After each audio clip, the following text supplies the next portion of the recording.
Thank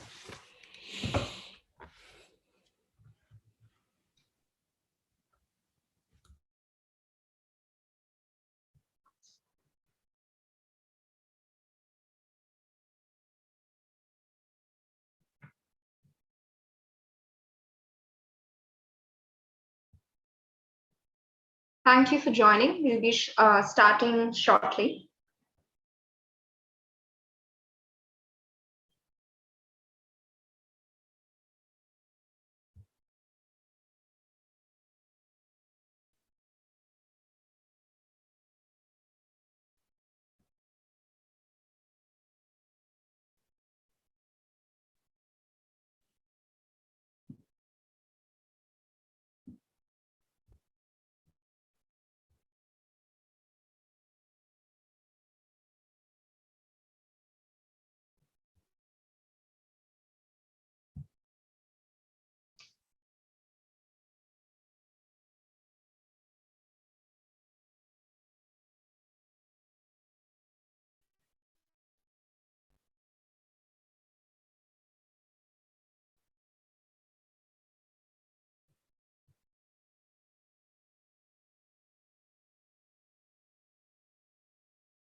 Hello, and good afternoon to all.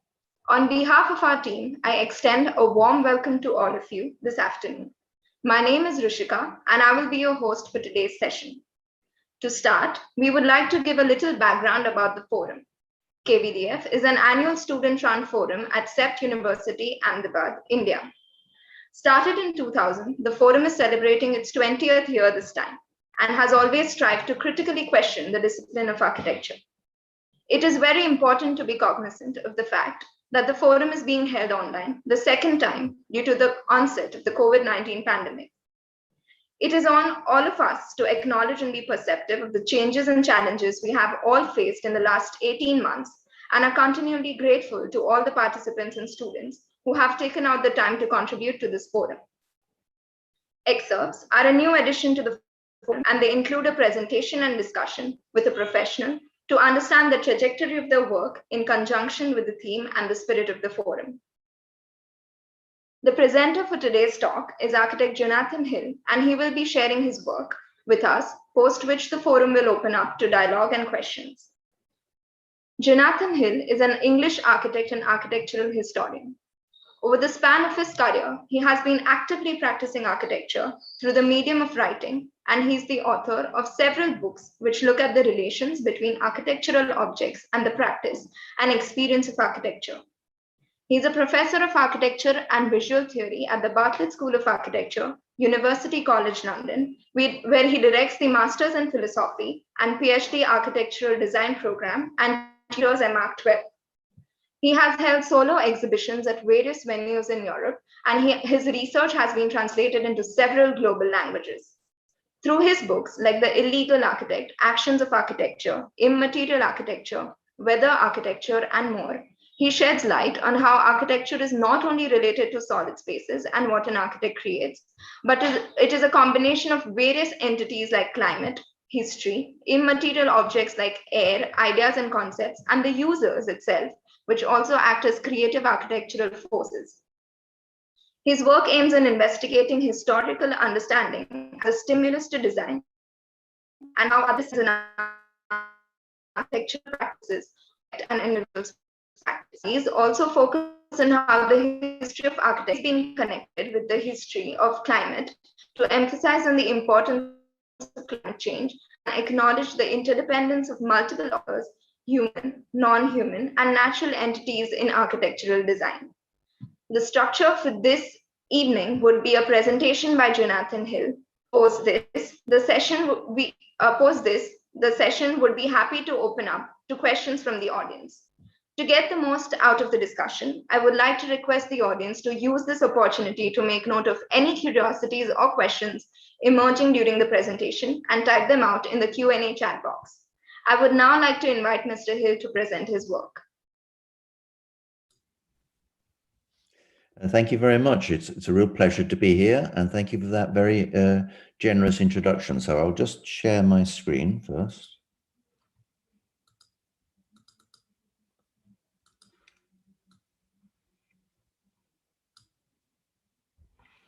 Great, so hopefully you can see that.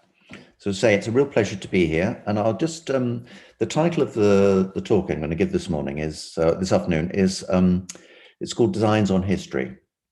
And to set it in a little bit of a context, it's actually going to be the third volume in a new book series that RBA Publishing are doing. And the book will be out in about November. And the theme, as I say, is Designs on History. And it's really explores the importance of historical understanding to design. And I'm an architect and an architecture historian. At the Bartlett, I teach design and history and theory. And I'm always interested in trying to understand design, not just in the context of the present, but in a longer time frame. So this talk today will really sort of set forth some of those ideas. So in contemporary discourse and practice, it is familiar to discuss design research as if it is new to architecture. And design research is often, it's a term that's used a lot at the moment. But I think to see this as just new is to ignore the history of design and the history of the architect. And the term design actually derives from the Italian word disegno, which means drawing, and associates drawing a line with drawing forth an idea. And in Western Europe, the Renaissance reasserted classical antiquity's appreciation of the timeless immaterial geometries of ideal forms, but introduced a fundamental change in perception. And that was to proclaim that the drawing mediates seamlessly between the mind and the world, allowing the three visual arts of painting, architecture, and sculpture to be acknowledged as arts concerned with ideas, which they had very rarely been seen as before, certainly in the Western context. And the command of drawing, not building, therefore transformed the architect's status, establishing the influential myth that architecture results from individual artistic creation, not accumulated knowledge of a construction team. In contrast to the architectural drawing, which is seen in relation to other drawings and a building, the painting and sculpture are unique, thus appearing closer to the world of ideas. And the architectural drawing depends on two related but distinct concepts. One indicates that drawing is an intellectual, artistic activity distant from the grubby materiality of construction, and the other emphasizes the architect's mastery of the collaborative building process. And importantly, creativity as well as confusion has arisen from this contradiction. And in 1563, from the Common Era, the painter and architect Giorgio Vasari founded the first art academy, the Accademia del Disegno in Florence, which offered instruction in drawing and geometry and provided a model for art and architecture schools ever since. And in this new division of labor, architects acquired complementary means to practice architecture, namely drawing, writing, and building.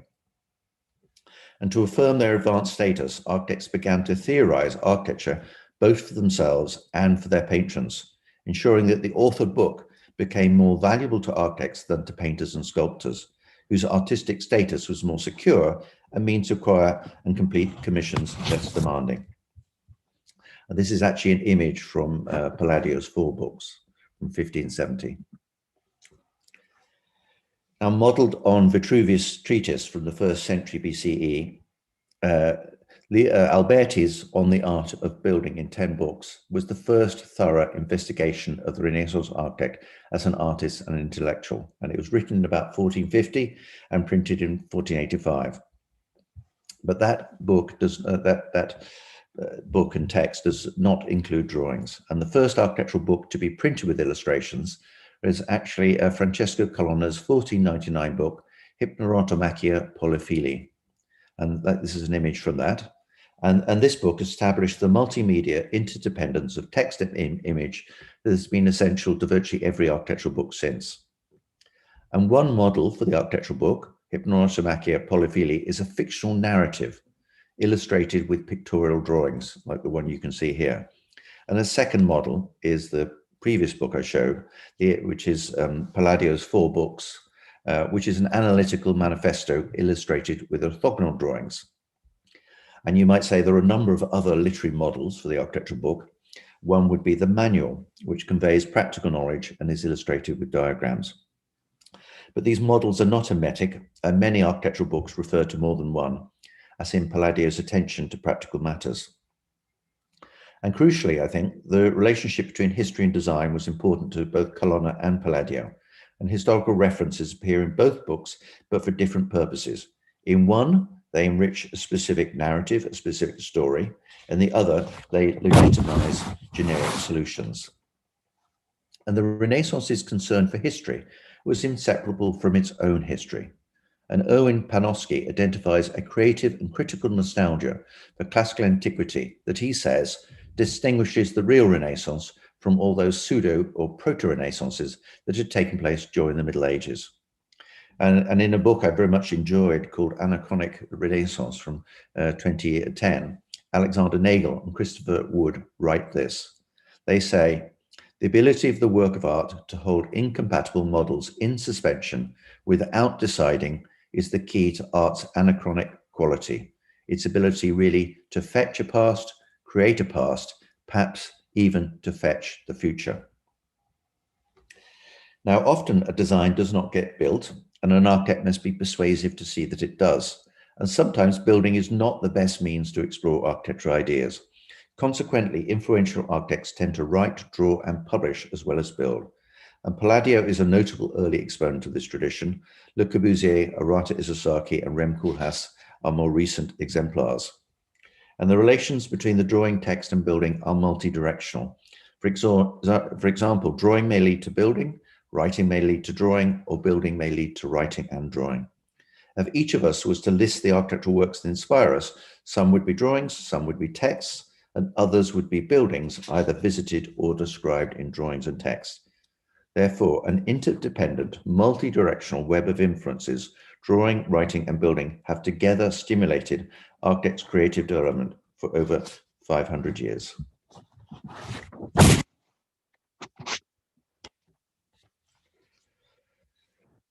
Now, I'm going to sort of set this, my discussion a little bit into a broader understanding of history, because obviously history means something in an architectural context, but it's also obviously a much wider subject.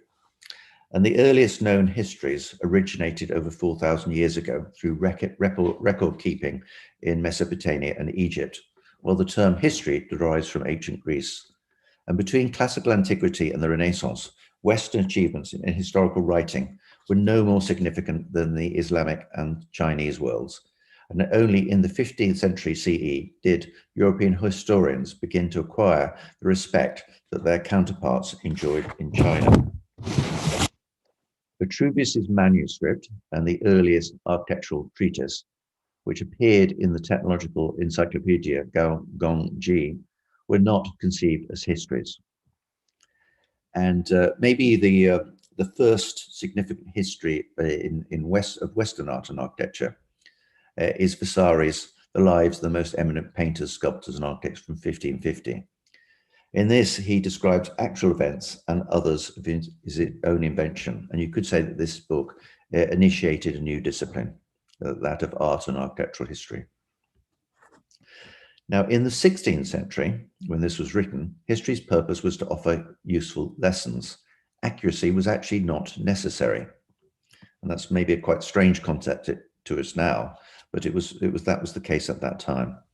And in subsequent centuries, empiricism's emphasis on the distinction between fact and fiction transformed historical analysis. And the historian began to employ a methodical comparative method to characterize changing cultural, social, and economic processes in which specific protagonists were contextualized. But this transition was slow, and most 18th century histories inherited some of the rhetorical approach of earlier histories, crucially indicating that truth does not always depend on facts alone.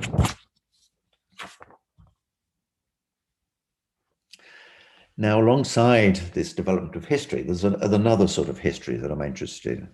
And the history of long prose fiction is around 2,000 years old. But the novel is a more recent invention. And the date and location of the first novel are disputed, depending on the literary tradition that is selected.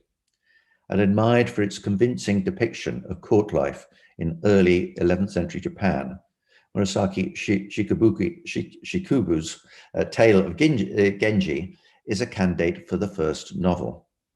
And other such tales of that time veered closer to historical writing and described real events.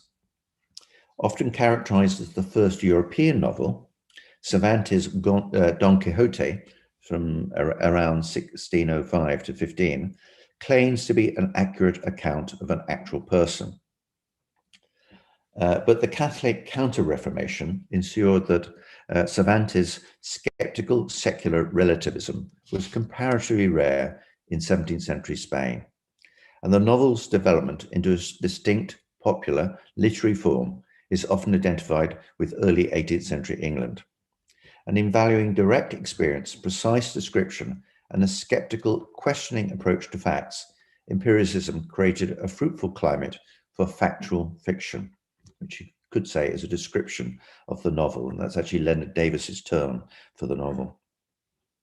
And in contrast to the epical romance, which incorporated classical myths and archetypes, the novel concentrated on everyday lives in enterprising, expansionist, and increasingly secular societies, emphasizing individualism as well as imperialism. The sort of dubious history of the novel, alongside its more positive history, that the early novels have been associated with a sort of imperialist colonialist project. And the dilemmas of personal identity and fortune were ripe for narrative account. Frequently described as the first English novel, Daniel Defoe's Robinson Crusoe from 1719 is a fictional autobiography. And Defoe describes his other famous novel, Moll Flanders from 1722, as a private history, and Roxana from 1724 as laid in truth of fact, and thus not a story, but a history. These are interesting statements, and the uncertain and evolving status of history supported authors' claims that their novels were in fact histories. And even Johnathan Swift's Gulliver's Travels, which is one of the most famous novels from that era, from 1726, even this is presented as true. And if you look here at the frontispiece of Gulliver's Travels, you see the image, and the image tries to sort of make this person appear real, as though they actually existed. And Lemuel Gulliver is presented as a ship's surgeon and captain, and he claims to verify his story in a number of ways, including the donation of 3 gigantic wasp stingers to Gresham College, London, which was the first home of the Royal Society, which is the principal institution of British empirical science. So Swift here was actually mocking empiricism while employing its method. The early novels could be described as fictional autobiographies, and they developed in parallel with early diaries, which have been called autobiographical fictions. And people obviously have written about themselves for millennia, but Michel Foucault actually identifies and associates the formation of modern identity in the late 17th and early 18th centuries with a type of diary writing, which was increasingly popular at that time. And he describes this type of diary writing as a technology of the self, which I think is a rather beautiful phrase. And it's a process of self-examination by which moral character and behavior was constructed and reimagined. And leading empiricists such as John Locke and John Evelyn maintained a diary as a means of personal development.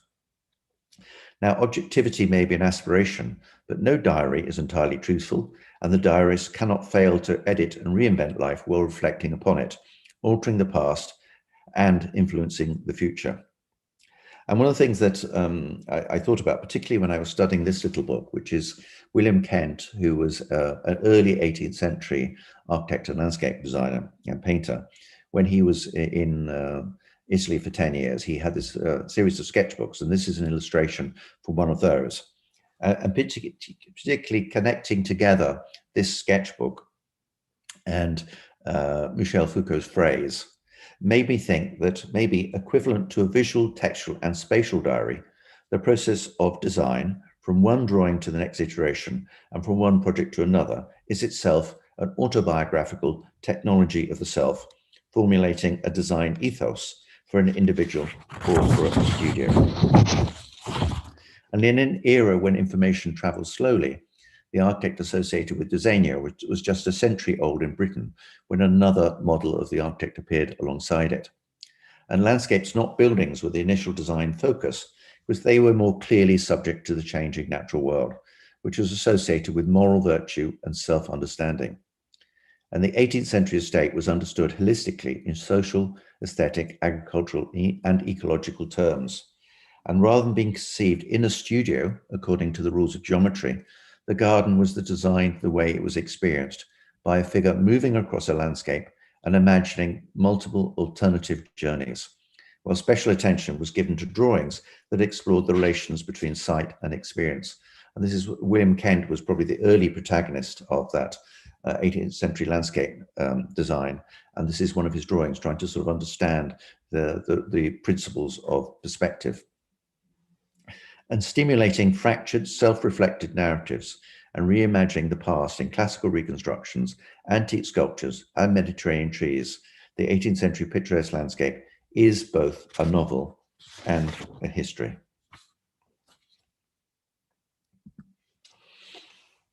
Now, in the 19th century, an exponentially expanding market stimulated the subdivision of knowledge into specialisms, in which the technocrat was the model practitioner. And associated with utility, the design disciplines that proliferated due to industrialization were categorized as applied arts at best. And painters and sculptors discarded design once it became associated with collective authorship, mass production, and problem solving. So it's an interesting fact that in the 15th century, the architect and painter and sculptor in Western Europe would have all used the term design. But as you know today, a contemporary artist or painter or sculptor would not use that term, while architects often do. And among the three original visual arts, only architects continue to refer to design. In public discourse, design in the 19th century was increasingly associated with the newer design disciplines, but older and newer meanings remained familiar in architectural discourse and practice. And whether they were architects or practitioners, architects continue to combine multiple meanings of design because they reflect the histories and complexities of the architectural discipline. And I think that's the case today. When we use the term design, we can mean many things at the same time. Now, mirroring the 19th century concern for the technocrat, history was increasingly equated to a science capable of objective statements, which led to an emphasis on archival research and formal analysis, establishing the art and architecture historian as an independent specialist distinct from art and design practice. And you could say, actually, before that, the architecture historian would always have been also an architect. However, it's important to emphasize that historical and scientific statements are not neutral. Each expresses a specific ideology. And just as much as any collection of papers, a building is an archive. But no artifact or archive can return the historian to the past, and no analysis is more than an interpretation. Therefore, historical writing is diachronic, synchronic, and anachronic. Now, despite the emergence of the specialist historian, the interdependence of design and history remained essential to the buildings and treatises of 19th century architects. And this is an image from John Soane's house at 11 to 13 Lincoln's Inn Fields in London. And rather than pseudoscientific, Soane's appreciation of history refers to an earlier novelistic novel, as in his very intriguing novelistic history, which he entitled Crude Hints Towards a History of My House in Lincoln's Inn Fields from 1812. And written while one house was demolished and a new one constructed, Soane imagines that his house is left to decay. And assumed to be haunted, the house has no visitors until a future antiquarian attempts to decipher its earlier purpose and character. And Crude Hints is a history of an alternative past, as well as a history of a possible future. And I think this genre has specific relevance to architecture, given that a design is imagined before it is built and may take years to complete. Now, I think if you look at any sort of architectural story at a particular time, you have to sort of look also at that society's historical, literary, and artistic traditions. And Soane's text, Crude Hints, interweaves a novelist pretending to have discovered an authentic narrative and an architect employing archaeology to blur reconstruction and design, which Soane notably appreciated in the work of Giovanni Battista Piranesi. The Renaissance's allegiance to classical ideas had ensured that the effects of time, nature, and weather on buildings were deemed to be negative, but by the 18th century, the ruins' connotations were more complex and even positive, involving a temporal metaphor representing potential as well as loss, an environmental model combining nature and culture. And Soane was actually professor of architecture at the Royal Academy of Arts in London. And in 1815, in his 10th professorial lecture, he said this: "And if artificial ruins of rocks and buildings are so cunningly contrived, so well conceived as to excite such reflections, they can be considered as histories open to all the world." And I think this is a very interesting statement, because Soane is actually equating a designed ruin with a history and vice versa.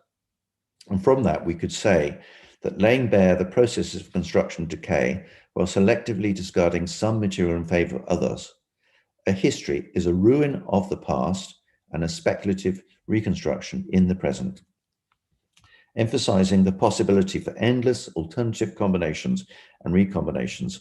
A work of architecture, art, or literature can therefore remain unfinished, literally and in the imagination, focusing attention on the creative role of the user, viewer, or reader, as well as the architect, artist, or writer.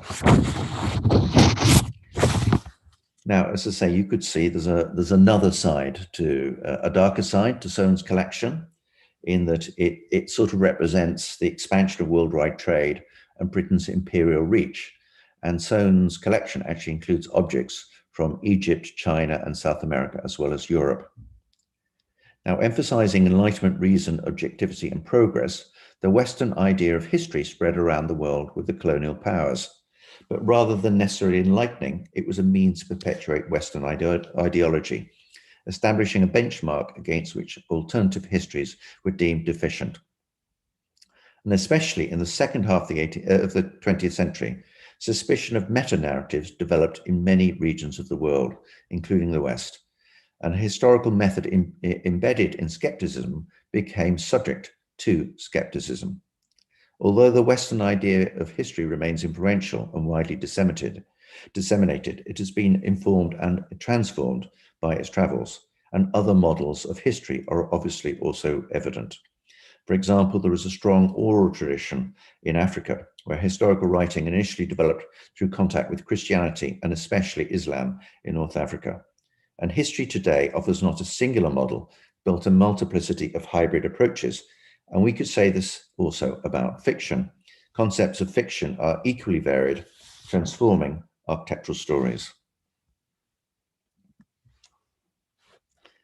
Now, to summarize a little bit up to this stage of the talk, architects have used history in different ways, either to indicate continuity with the past or departure from it. And from the Renaissance to the early 20th century, the architect was a historian in the sense that a treatise combined design and history, and a building was expected to manifest the character of the time and knowingly refer to earlier eras. Modernism ruptured this system in principle, if not always in practice. And Walter Gropius excluded the history of architecture from the Bauhaus syllabus and advocated instead design specific to the present, therefore breaking from previous educational models in which history was an important part of an architect's education. However, even early modernists who denied the relevance of the past relied on histories to validate and articulate modernism. Books such as Nicholas Pevsner's Pioneers of the Modern Movement from 1936 and Siegfried Gideon's Space, Time and Architecture from 1941 identify a modernist prehistory to justify modernism's historical inevitability, rupture from the past, and systematic evolution. These authors present modernism as homogeneous and primarily Western, implying that other regions must be judged against this model. For example, in China and Japan, the idea of the architect as a designer and architecture as an art arrived with modernism. And as a consequence, a pre-modern Japanese building could retrospectively become architecture, and the architect could be interpolated, however anachronistically, between patron and master carpenter. And that's a quote from Erata Izusaki. By the mid-20th century, modernism was no longer new, and it was ripe for reassessment. And the Second World War was more scientific than the first, undermining confidence in technological progress as a means of social transformation. Notably for the generation of architects who saw military service, modernism's previously dismissive reaction to social norms and cultural memories became anachronistic. Modernism developed into a polycentric worldwide network of distinct, varied, and interdependent regional and local modernisms. And in 1966, a decade before Charles Jencks familiarized the term, Nicholas Pevsner characterized the post-war designs of Le Corbusier and Denis Laston as postmodern.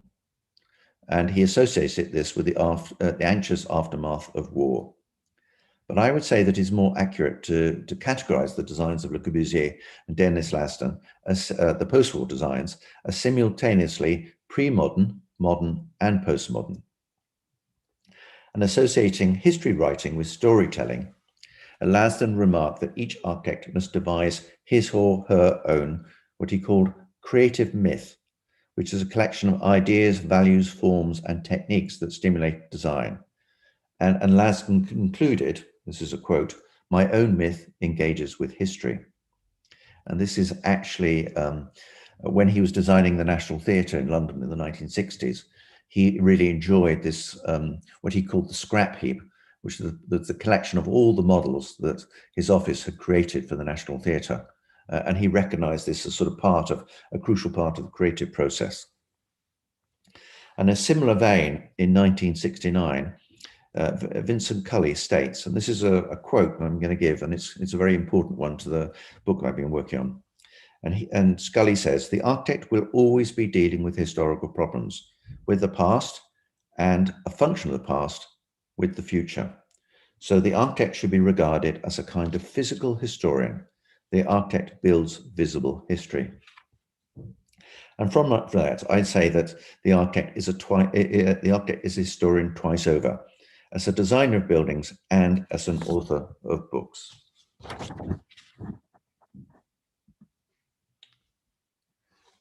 As a design is equivalent to a history, we may expect the architect to have a certain quality of subjectivity that is suited to the objectivity proper to history.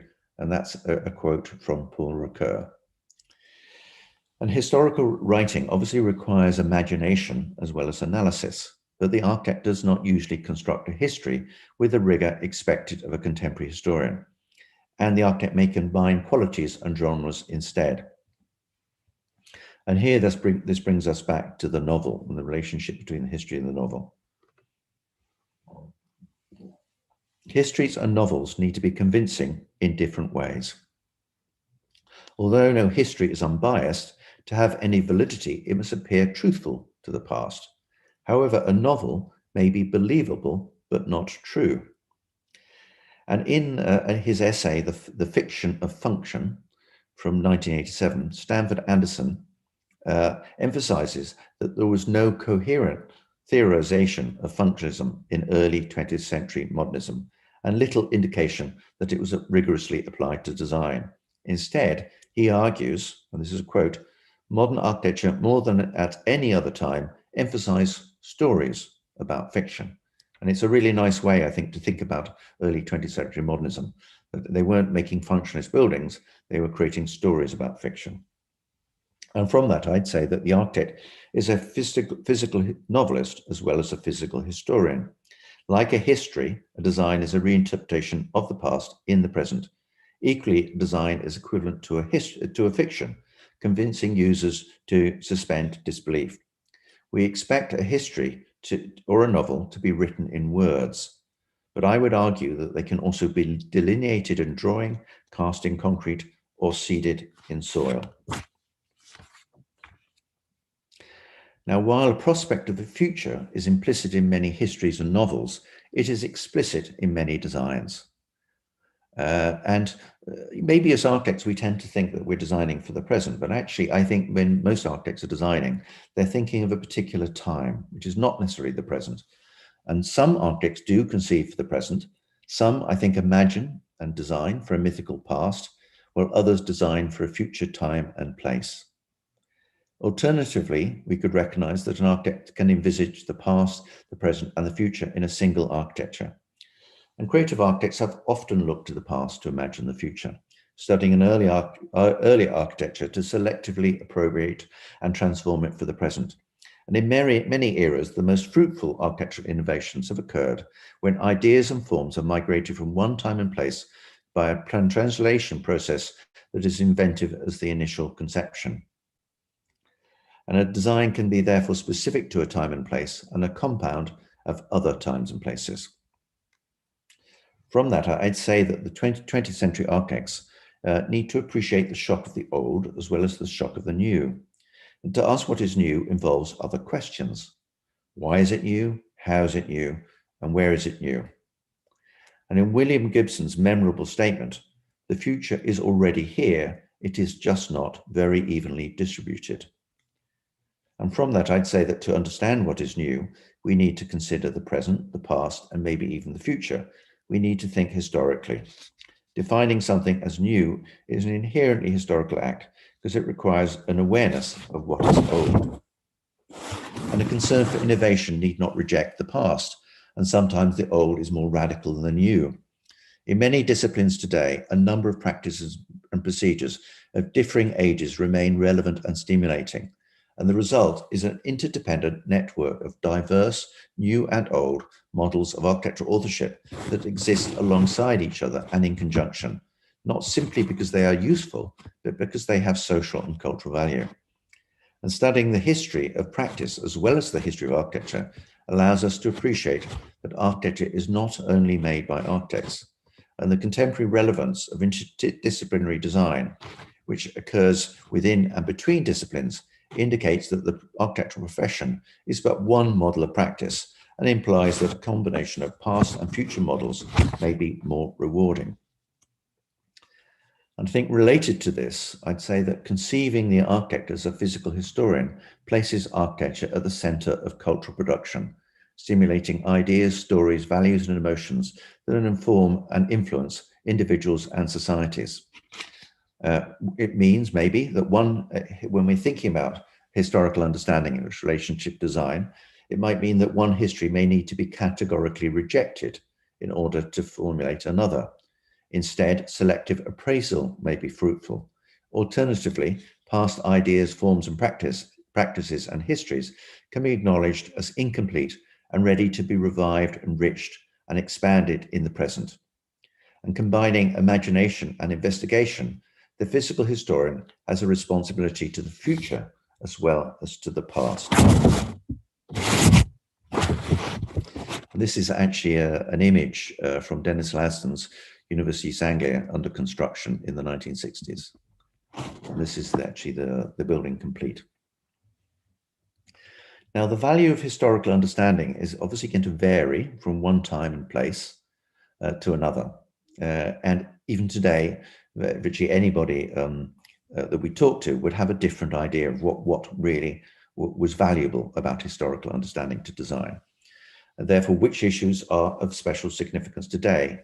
And the potential responses are numerous, depending on who's answering. And briefly now, I'm going to conclude this talk by giving my answer to that question. And my reply combines the concerns for authorship, memory, time, geology, and climate.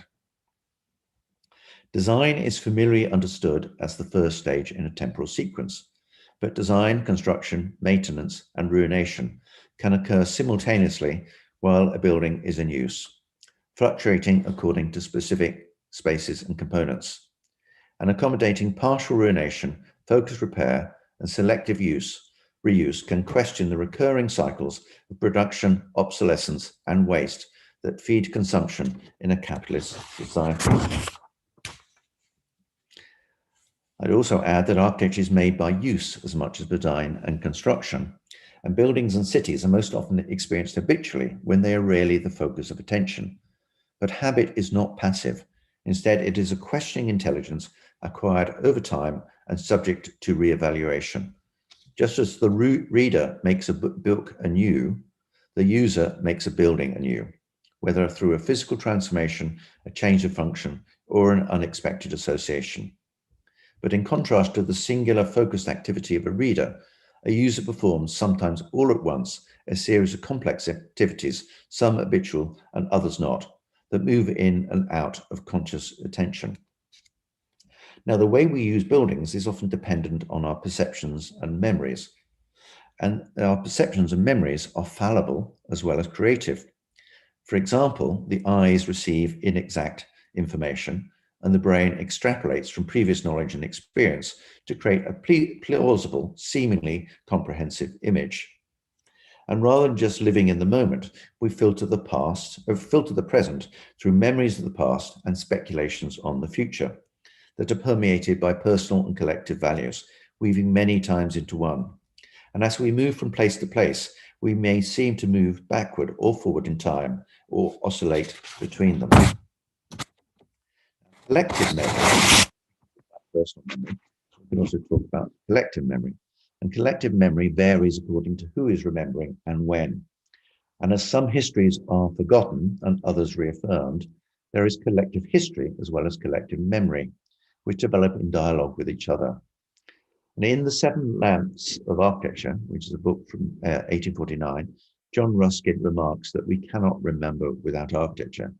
And I think it's obviously that architecture is the tool, one of the tools by which we try to remember things. But it's important to realize that really any building and any design is actually an attempt to forget some things and to remember others. It's always selective. And original meanings are soon obscured or transformed unless they are continuously reaffirmed through everyday behavior and maintenance, which are as necessary to perpetuating collective memory as any material object.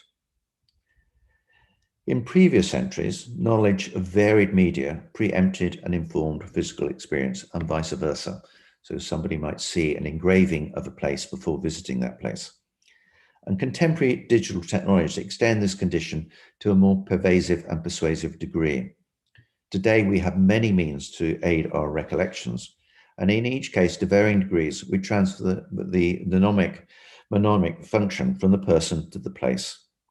And as it's not possible to literally carry a library of books or a museum of architects, we still need to mentally edit what we have seen and experienced in those places. But personal communication devices today store vast amounts of information, changing the way that objects, images, and events are viewed and remembered. The internet enables speedy access to knowledge that was previously difficult to discover, and sharing the same information at the same time can facilitate local collective action, while on a regional or a global scale, it may encourage the interconnectedness of peoples and places. Equally, digital media can detach that information and the people who view it from an interdependent awareness of history, society, and place. So I'd argue that to a greater degree than before, personal communication devices undermine the need to recall and rate thoughts, forms, and spaces in an integrated, immediate manner that is essential to a creative practice such as design. Which leads me to say that historical thinking is ever more necessary in a 21st century society that needs to know how to remember and remember how to forget. One other way to look at this question is to sort of think about the sort of model of history that a history might present. And architectural histories tend to adhere to a Western linear conception of time, but other histories are possible when time is understood as cyclical or non-progressive, which it is in many societies and cultures. And architecture changes, but it does not necessarily get better. We could learn from novels that move freely back and forward in time and between types of time. And we can also conceive alternative architectural histories if we acknowledge the time frame of related disciplines, whether thousands of archaeological years or millions of geological ones. And it's an obvious thing to say, but most architectural histories maybe cover most of the last couple of thousands of years. But if you think about the a history in archaeological, geological terms, you suddenly have a much longer architectural history. And assembled from materials of diverse ages, from the newly formed to those centuries or millions of years old, and incorporating varied states of transformation and decay, I'd argue that the building is a time machine. Gazing at a marble wall, we can appreciate the geological abyss of deep time. Our thoughts may be cast back to a pre-human era when ancient creatures inhabited the earth, or we may be cast forward to a post-human time when humans are extinct. If we contemplate a sedimentary stone, we see time's arrow and the possibility of ruin. If we gaze at a igneous or metamorphic stone, we see time's cycle and the possibility of ruin. And obviously these various concepts of time, linear, cyclical, and non-progressive, actually coexist in the seasons. And the climate and the weather have stimulated the architectural, artistic, and literary imagination for many centuries. John Evelyn's book, Fumifugium, from 1661, was actually the first book to consider the city, London's atmosphere as a whole, and proposed mitigation and adaptation as responses to anthropogenic climate change. And crucially, he did this 3 centuries before these principles were widely accepted. And emphasizing the allegorical, poetic, and practical significance of his treatise, Evelyn proposed that the edges of London were to be forested with trees and planted with fragrant shrubs, so that wood could replace coal as the principal fuel, and the whole city would be sweetly perfumed.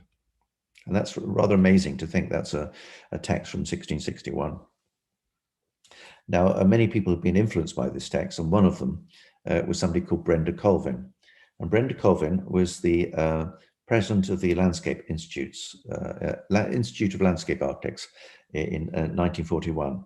And she's an interesting figure because she was the first woman to head an environmental or design institute in the UK. And Colvin appreciated Evelyn's advocacy for sustainable and regenerative development. And she asserted that such planting regimes were a responsibility inherited by the post-war British welfare state. And as the architect of the new University of East Anglia, Dennis Lasdon remarked, and this is a quote, "I became interested in designing buildings which responded almost ecologically to unique and specific situations." And he recommended Colvin as the architect, the landscape architect of UEA in 1966. And together they integrated landscape and architecture, appreciated the picturesque parkland setting, and expanded the rich variety of natural habitats, advocating as far as possible a self-conserving system. Now, ultimately, despite the long history of environmentalism, which you could say it could associate with Evelyn, and the burgeoning environmental and ecological movement in the 1960s, anthropogenic climate change was not widely recognized by scientists until the mid-1970s. And I think what this sometimes does is it sometimes cuts off the connection with previous, a longer history of environmentalism and ecological attitudes to architecture. And it sometimes leads present-day architects to maybe forget the past and employ a debased technocratic empiricism devoid of the poetic and practical implications of Evelyn, Colvin, and Lasdon's research. Because the crucial thing is, if you even look back to a text like Evelyn's, he's not just treating climate change and environmental issues in practical terms, he's also seeing it as the social, cultural, and aesthetic possibilities of them.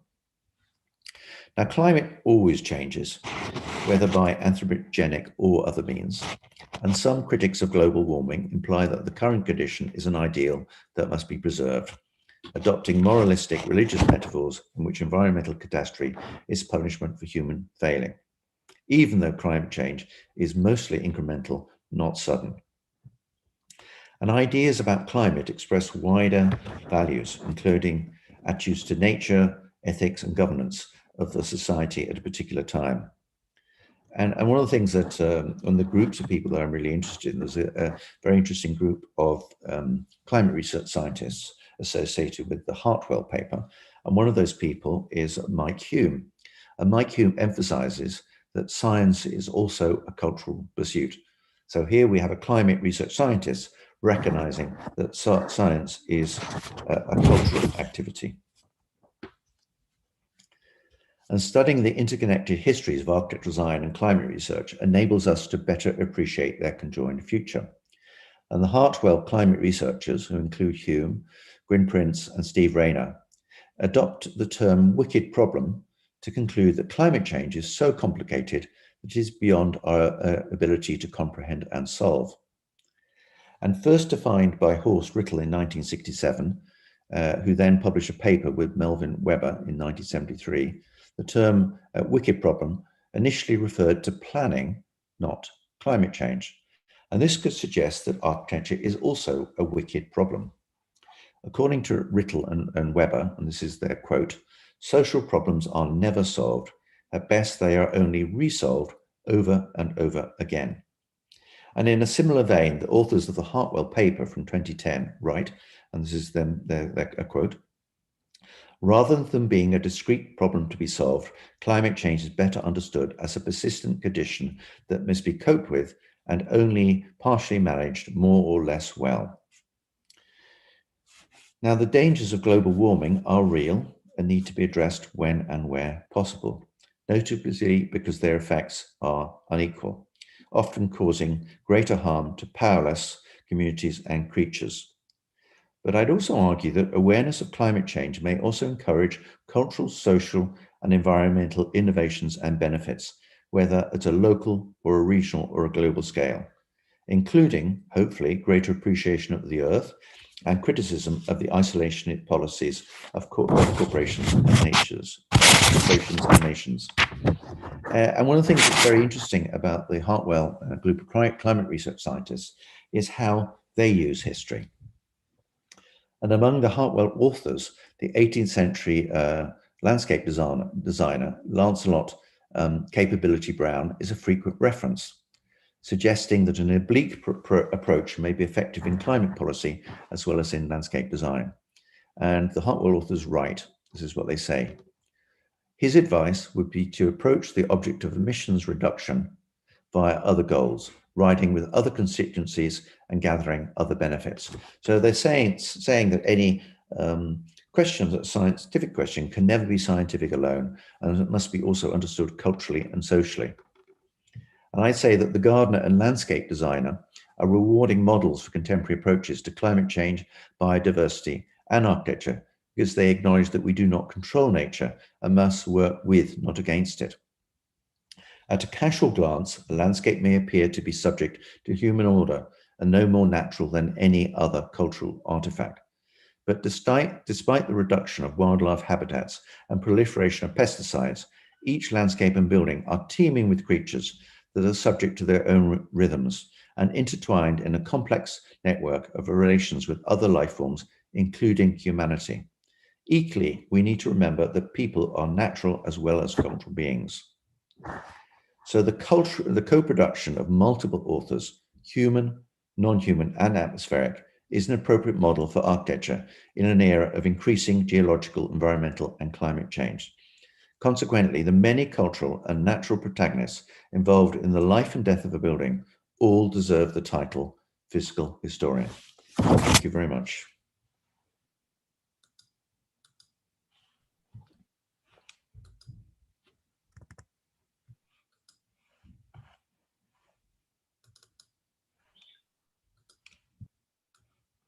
Thank you, Mr. Hill, for this insightful presentation. There were many fascinating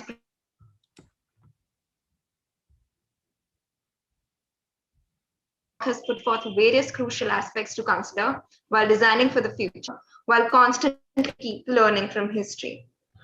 We will now begin with the question and answer session. Until the audience types in their questions, I would like to take this opportunity to start the session. Firstly, picking up interesting threads of thought from my presentation. We spoke of the interdependency between design and history. Interestingly, today, we increasingly live in a world with history being remodeled or rather reconstructed to suit a certain agenda of socio-political thought, and maybe even serve a strand of architectural agenda. How do you see architects grappling with the same processes of design? I think I got your question, is that the line was breaking up a bit. So hopefully, if I didn't get your question accurately, just emphasize it. But I suppose, one of the things that I'm really criticizing is the idea of the architect as purely a problem solver. And one of the things I think that is happening by the emphasis on the way that some architects are dealing with climate change is that it's reintroducing a model of nearly an early modernist idea of an architect as a sort of pragmatic, technocratic problem solver. And I'm saying that might be part of the role of what an architect does, but we also really have to recognize that the architect is also a cultural producer. And an architect sort of has to engage with the ideas of the society, and politically and socially and culturally. And I would also say that my argument is partly a criticism of the architectural profession, and a question asking whether the profession is really the right model for the architect, because the professions were introduced as the idea of somebody who would be dispassionate and distanced from issues. That's the notion of a professional. And I think architects have to be much more engaged with contemporary conditions and not detach themselves from political, social, and cultural questions. So I hope that answered your question. Yeah, it did. Thank you. And I have one more. After that, we can open up it to the audience. Yeah, so as you mentioned, the idea of an architect as a technocrat and the idea of utility came through industrialization. Over time, the idea of building construction has become an industry in itself called building industry.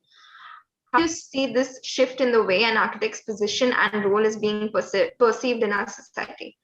Along with being a technocrat, what more do you think should we as fresh architects cultivate in ourselves to grapple with the various issues of the present, like climate change and all the other issues that are coming up? Well, I suppose one of the things that's really interesting about I would really recommend the Hartwell paper is a paper written in 2010 by this group of very eminent climate research scientists. And for example, that Mike Hume, who's one of them, has been sometimes criticized by other climate scientists because he said, we can't solve climate change. It's not a problem we can solve. And I really appreciate that they're very eminent climate research scientists recognizing the limits of what they can do and limits of science. And maybe that's something also that we as architects have to have a certain degree of humility of what we can achieve and what we can change. Okay. Yeah. We now have questions from the audience. So there's one which if he or she wants, if they want to come online and answer it live, then please tell us, and we'll bring you, we'll switch on your videos and get you. Yeah, there she is. Bhavya, you can go ahead. Hi, Bhavya. Hello. Hello there. Hi. Thank you for the wonderful talk. Can you guys hear me? Yep, yeah. I can. Thank you for the wonderful talk, Jonathan. I mean, I personally am quite interested in history, and my question sort of stems from this gap which I personally feel. And you spoke about the cyclic nature of design, writing, and building. That building comes from design comes from writing, and you never know which starts what. And then you spoke about the multiple meanings of design, because like you were talking about how in 15th century somebody would have called design which we cannot call design today. And then it started, so I started thinking about this article which I read, which was titled, if it's not political, it's not design, especially it was talking about the design architectural changes which are happening in our country right now. And it made me think, is there a possibility for historians to look at subaltern histories and bring it out to the open, and climate history, subaltern histories, and put it out across in a certain way so that it actually makes a difference to the political standing of a nation, or say the political standing of how we are building today? And because I currently feel there's a huge gap between the history, how it's told, and how it's manifesting it in the environments which we're building today. In practice, or what would you say? I would say the political ideology behind building, because I think at any given time there is one which exists in every context. Well, I suppose there's a very strong political ideology of buildings in India at the moment as well. So it's a very, strong question for all of you to deal with. And I think it's also, I suppose it's always one of the things that's very interesting about history is, on one level as a historian, you're trying to be truthful to the time that you're researching, but also any history is about the present and trying to make something relevant to the present. And I think it's very interesting, with the obviously the subaltern histories of it's both looking at that particular moments in history, but it's also what they mean now. And maybe that's sometimes, I'm very, very conscious of, because, I do teach design and history and theory, that when I focus on a certain history, it is quite a lot to do with both my fascination for that time, but also what I think it can say now. I think one thing that is unfortunate is that maybe, I couldn't comment on India. I don't know in an Indian situation, but I certainly think in the context in the UK and in Europe, the one I'm more familiar with, that architects too often are talking to themselves. And they don't really, there's very few architects that are, for example, or architectural writers that are known beyond an architectural circle. You get somebody like Zaha Hadid, who probably became the best known British-based architect and would be known to the public. And I think it's one of the things for me, and I suppose one of the reasons why I'm interested in this idea of architecture as a physical historian. I see it as possibly and a novelist, as a means by which the architect might be able to engage a wider public and find ways to actually draw attention to them, to issues that are relevant to a wider public. Otherwise, architects get marginalized, really, don't they? And I think often architects, ironically, marginalize themselves because they maybe talk about things that other people are not interested in. And it's perfectly fine for a discipline to have some things that are very personal to it, and we all talk about it among ourselves. But I think it's really important to recognize what are the issues that maybe a society at a certain time might be interested in. And that's certainly, you could say, that's one potential of climate change. Architects could become very astute and influential in the way they raise issues of climate change. And I find it, that's why, as I refer to the Hartwell group again, they're trying to sort of create their discipline, locate their discipline of climate research in a wider cultural and political context.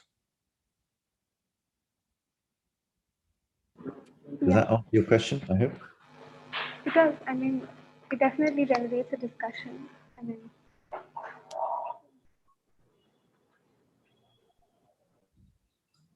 We have one more question from the audience. To what extent do you think the historian's perspective affects the interpretation of history? What are the pros and cons of an emic or etic approach? What does the person mean by emic or etic? If the person would like to come and answer that out loud, then we would love that, because it's an anonymous attendee, so.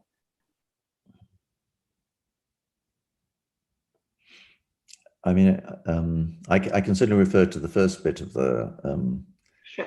question, because the historian's perspective completely affects the interpretation of history. And that's why I think the Paul Ricoeur quote is quite interesting, Is the subjectivity of the historian relevant to the objectivity of history? And you obviously do want history to be as objective as possible, but that's not. But it is impossible. So the history is always written from a position. People have tried to deal with that question by a number of ways. There's quite some historians try to write in a sort of polyphonic manner where you're very conscious of different voices within the same history. But I think I think also, I think it's quite important for the historian to try to declare their prejudices. So you don't, they're not presented as neutral. You understand, who they are, why they might be saying this. While the sort of historian as a sort of neutral figure, I think can be quite it can be quite dangerous, because it implies that the history is truthful, and history is always being rewritten. They're always being transformed, and they're always very partial. And I think that actually, I suppose that's why I think that histories often are much closer to novels and designs than many historians would like to admit, really. But we have to recognize that fact, not conceal it. I had a question. So I'm trying to draw a few parallels here from your work that I've read about, and also a few things that we've been talking about here. One of which is this binary between being a technocrat while solving climate change versus bringing in culture. And this is where I would like to refer to your book, Weather Architecture, where you've been talking about nature-culture dualism and the absolute need to bring it back. And this is where I was also like to tie in Donna Haraway's book on nature-culture, where she defies that one should not sort of create that dualism, but bring them together. Now, as architects, you very rightly pointed out that as soon as you type climate change, there's 100 ways of tackling it using very technologically oriented sort of ways. But one feels sort of short of ways in which the nature culture aspect of this whole issue could be brought up into conversation. And I personally am researching in that sort of direction as of now. And hence it will be very interesting to know how you feel architects can bring that approach in as well. I mean, it's interesting, isn't it? Because, I think that Weather Architecture was published in 2012, so, 9 years ago. And it's very interesting how, if I wrote that book now, it would be different. And I suppose one thing I think we're more aware of, all of us, is the urgency of climate change. And also maybe the way in which climate change is affecting different places in very different ways. And that I think it's particularly people and creatures who are less powerful, it's probably going to suffer most from climate change. And I'm in a book that I'm just about starting working on now. I'm going to address some of these issues. So it's going to be quite interesting how I come back to some of the issues that I dealt with then. But I think also there's a sort of, one of the things I do feel that there are some quite interesting climate historians who have recognized that because there've been many moments of climate change, crucial climate change in the last few hundred years. And sometimes, of course, the effect of climate change has been negative, but not always. Sometimes people have adapted to climate change in creative ways and actually taken advantage of the climate change. And I think that's one thing we sort of, and it's quite often that one place has suffered from the climate change and another place has benefited from it. So we can't really deal with climate change in just equal terms. But I do feel that, that we can't see it as something we're going to solve. It's something, I think it's going to require a lot of creativity, actually, in terms of how we respond to it. And if there are a moment, and I do think it's obviously very disturbing, But on one level, it is starting to shift debate in a way that I have not seen debate shift to such a degree as before. The way that people are being much more aware about national agendas, the agendas of corporations, and starting to criticize them, really. And I think that somebody like Greta Thunberg, whatever you think about her own polemic, the fact that she's getting so much attention is positive in itself. And what are you researching on the subject? So I've been going back to the anthropological texts from Haraway, Singh, and a few others, and to create an architectural sort of parameter that can be adapted into sort of architectural thinking, but it's more concentrated on involving the non-humans, as you also suggested.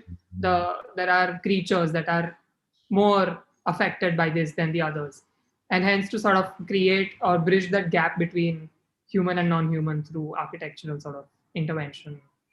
I notice many people at the moment mention, who are interested in this issue, mention Haraway's book, Staying with the Trouble. And I think really deservedly so. And, she doesn't give precise answers, but it's a very stimulating book. And I think lots of people can sort of take things from it. And I do think that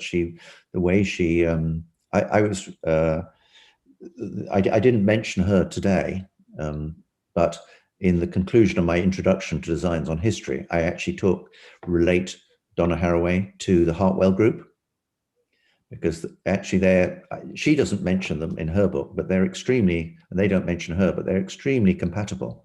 And she starts talking about this mad gardener and promoting the idea of the mad gardener. And I think that the metaphors they're using are actually very similar. And there's a nice connection to be made between them. Yes. Thanks a lot for the answer. Great, thank you. Even I had one more question. Authorship of one's work as an architect has been historically observed in the profession, as it is considered a big part of architectural work. Do you think the trend of interdisciplinary collaborative work will still allow this authorship to remain? And if so, how? It's a very interesting question, I think, because certainly in the UK at the moment, there is a mantra for collaboration.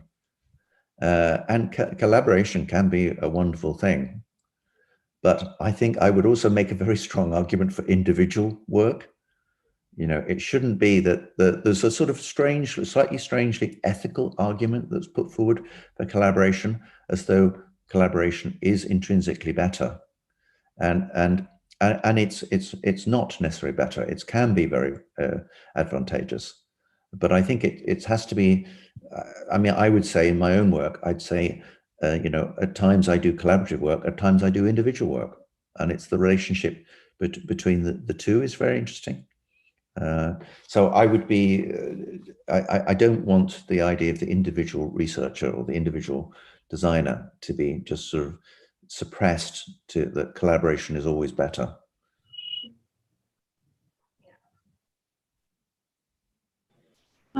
One more thing, if I'm asked a question. We were discussing the idea of anonymity in expressing one's thought, and there is, so because of the kind of digital media which gives the possibility of people to express their opinions anonymously, do you think the histories which are getting collected over there, the kind of opinions which are getting expressed over there, need a place in the mainstream?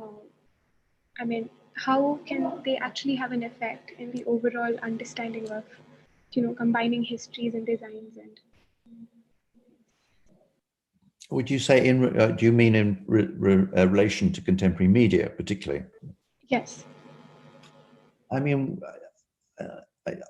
know if I'm the right person to reply, because I deliberately am not on social media. You won't find me on Twitter. I don't have a Facebook account. I don't have an Instagram account.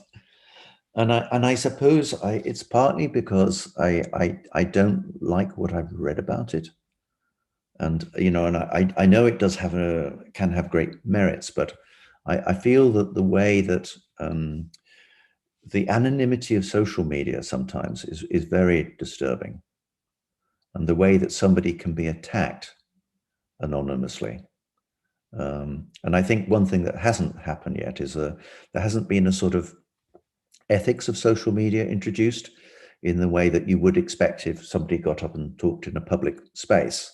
You know, there would be certain sort of expectations about what you could say and how you could say it. I mean, anonymity, when somebody makes a statement anonymously, I get slightly suspicious. You could say, sometimes for political reasons, of course, it's necessary. You know, if somebody is in a country which is in any way politically repressive, then you can sort of understand it. But if you're not in a country like that, then I think, you know, I don't feel that comfortable with people being anonymous. I think they should be feel comfortable in saying who they are and why they're saying it. Because, I mean, this goes back to the point about the historian. You know, to understand the history, you have to know the person who's making the statements. You have to know what the cultural background is, why they mean, what their education is, and it makes you have a more informed understanding of what they're saying. If the person who's saying something is anonymous or concealed, then it obviously it reduces your ability to situate those statements, really.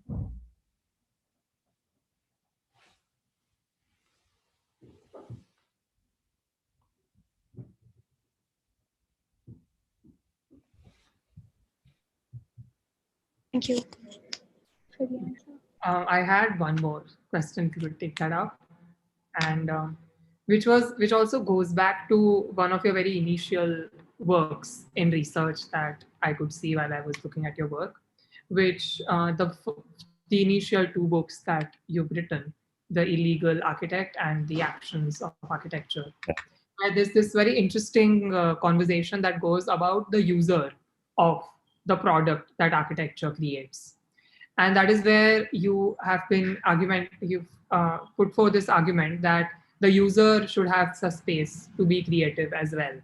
Now, in the Indian context, the farthest my imagination goes is that once the building is handed over, the users start modifying it or have the space for that modification to take place.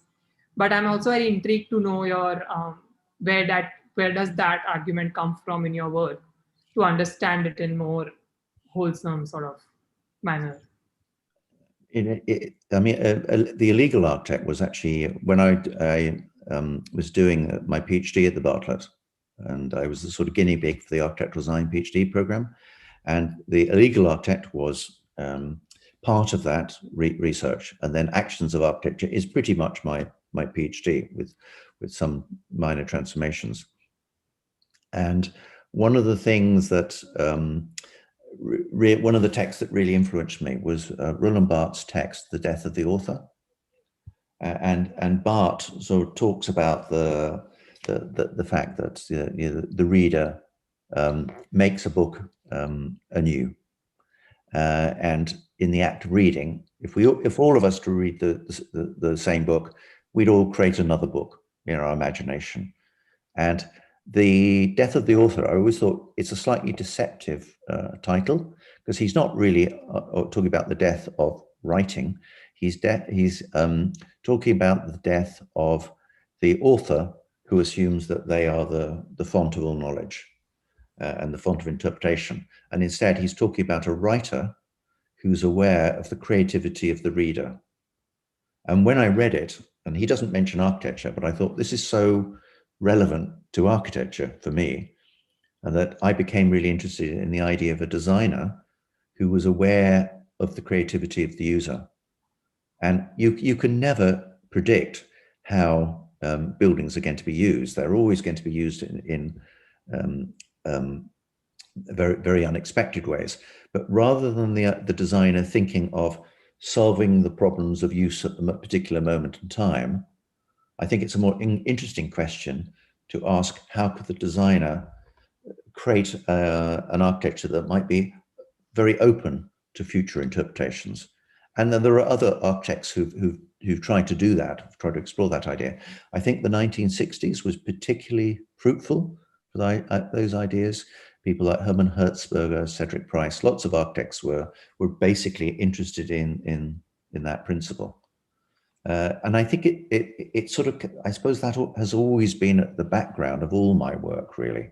That was the sort of the generator for it. And, you know, I'm more and more interested in questions of time and how a building can curate ideas of time and of the past and the future.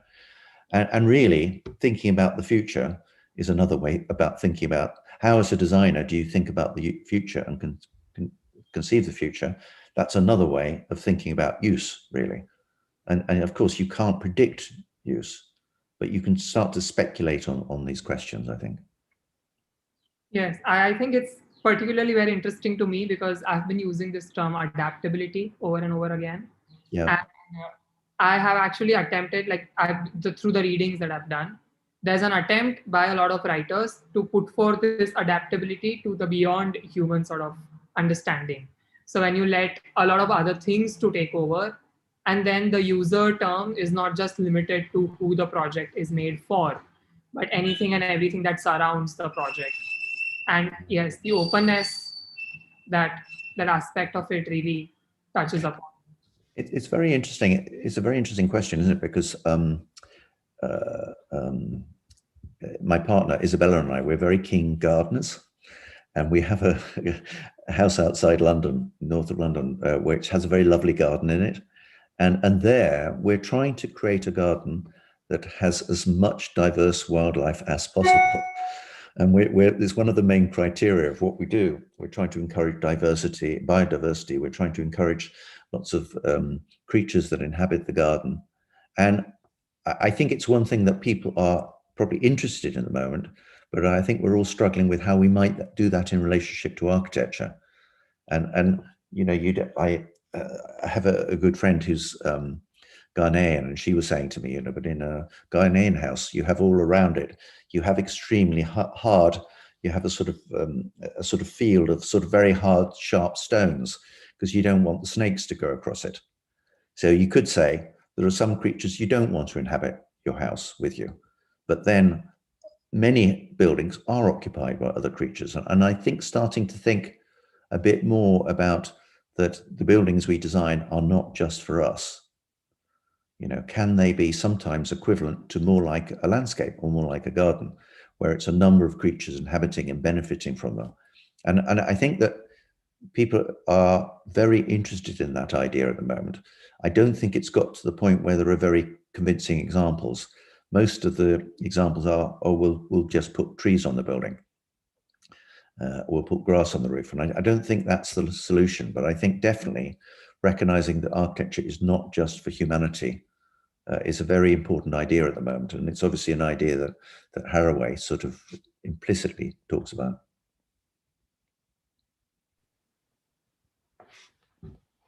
Thanks a lot for that answer. Pleasure. There are a lot of arguments and questions. We would love if there are any more questions.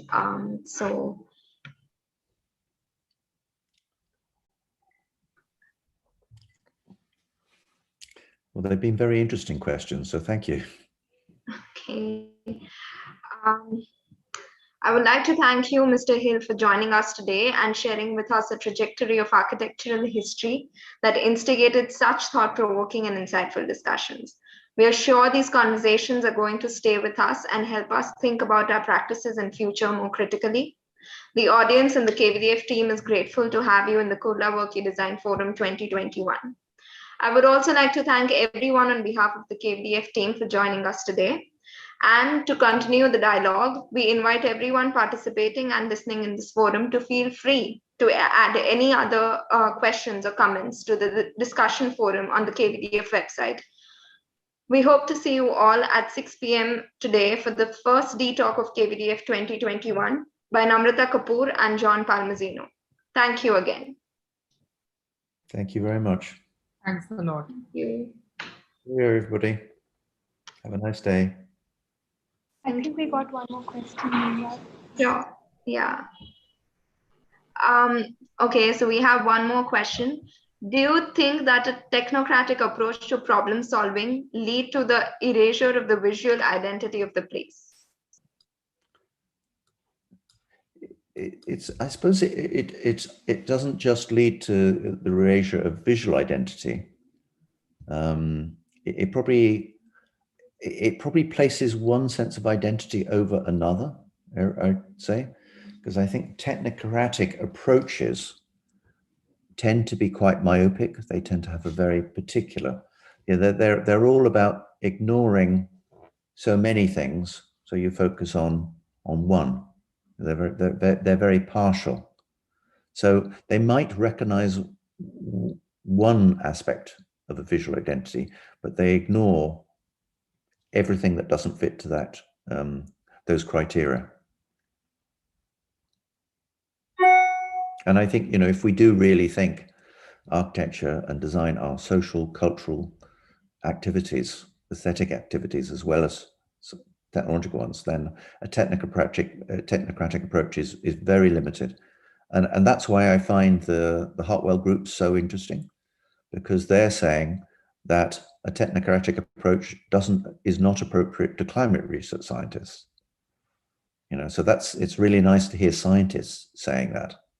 And so often I think what you sometimes get within architecture discussions a rather debased attitude to science, when actually, if you look at the scientific discipline themselves, you often find a rather richer discussion. Thanks a lot for taking up that last minute question. Exactly. Okay. Thank you. It was lovely talking to you and looking at your work. Nice to see you all. Thanks for inviting me. Thank It you. was a pleasure. Thank you. Bye. Bye.